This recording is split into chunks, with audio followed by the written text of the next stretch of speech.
My mom was the first one to ever break my heart. Yeah, imagine being in the office and a cop stir and an apartment there, and he like, yeah, this man beat your son. And my mom would get there, she like, boy, you know I hit you. You know I whooped you because you was acting up. My mom said. And it broke my soul, bro. I'll never forget it. It's the first time, like, that I could remember. Because anything prior to that, probably was some other stuff going on, I don't know. But that's the one that I remember. I'm looking at her, and my soul broke. And then we ended up going back to the house with dude, and he whooped me again to where I couldn't sit down the next day at school. I literally had to grace myself, pace myself, prepare myself to sit down in a chair the next day after already getting punched and have bruises and everything. So that was the first documented time that I remember, you know what I'm saying, how my heart broke.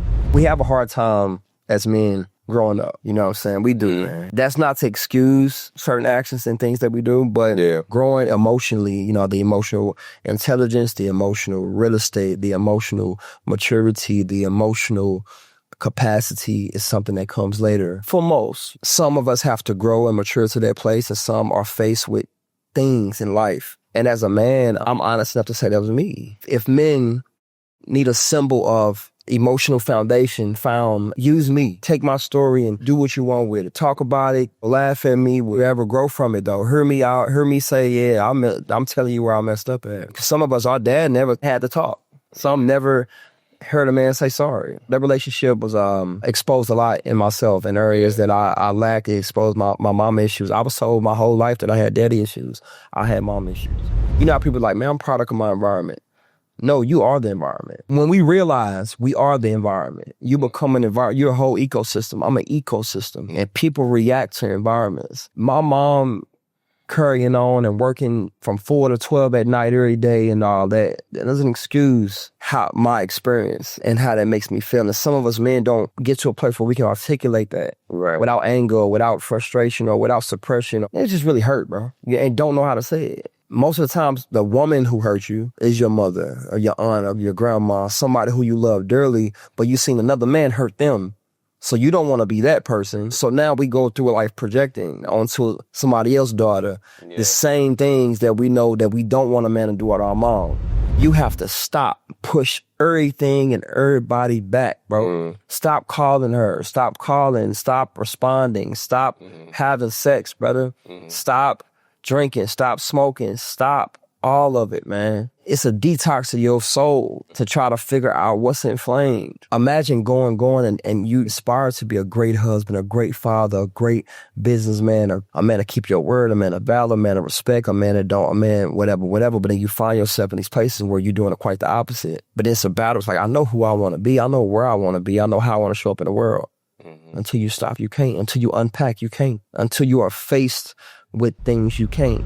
Men know who to love, but not how. And women know how to love, but not who. You know who to love. Deep down inside, you know. A woman deep down inside, you know how to love. You know you feel it.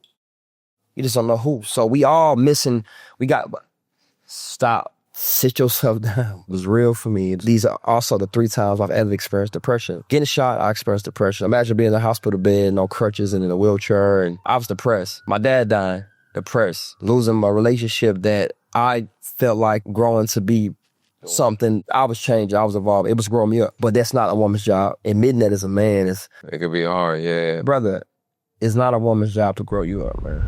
You don't go to therapy for nothing else than just to confess. Go confess, man. Say it, man. Say it out loud. Free yourself. If you don't go for all of the bells and whistles, man, go to confess. Go to talk. Go to get it off you. The gym has become therapeutic for me. I find myself in there just challenging myself, pushing myself, and visualizing. So gym, cold plunging has become big for me. I love cold plunge. Cold plunge, not only is it therapeutic, it's, for the body and what it does for the spirit and the soul is very big. You know, anti-inflammatory, anti-anxiety, just recovery, but also just your nervous system get reset and all of that. I read a lot of books. One of my favorite books, Principles by Ray Dalio, A Rich Man in Babylon, Think and Grow Rich, the Bible. When you go exercise, you chose to exercise. Yeah. That's a intentional thing. So I said the number one thing that's more dangerous than an emotional woman is an emotional man, because an emotional man, according to society, if we have to write down what a man is, a leader, protector, provider. Again, society, right? A woman is a nurturer, a helpmate. According to society, even God the Father, what we've seen with all fathers or the lack thereof, a lot of us, I ain't know my dad. Or I ain't like my daddy.